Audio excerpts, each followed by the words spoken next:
रहब होले होले आई बड़ा मजा जी। चूसत रहब होले होले आई बड़ा मजा जी। बनी के लिपस्टिक रहब ओठवे परानी जी।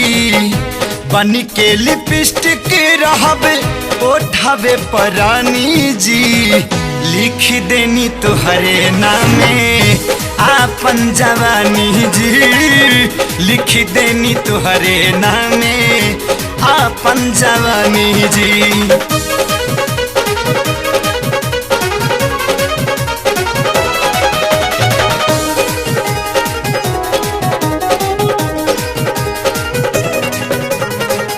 आंगे आंगे बस जा तू बन के सिंगार हो।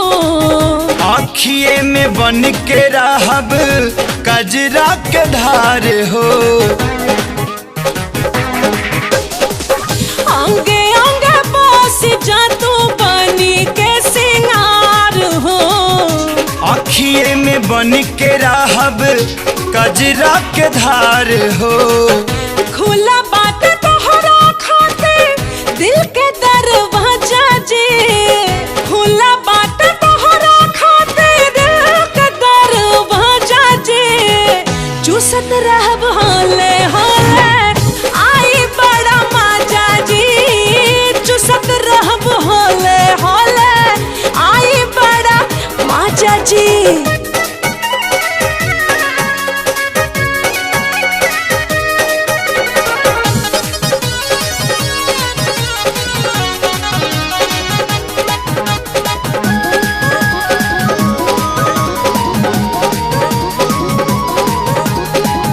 कोमल कलाई के तू बनी जैता कंगना। एक पल खातिर रानी छोड़ब तो हर संग ना। कोमल कलाई के तू बनी जैता कंगना।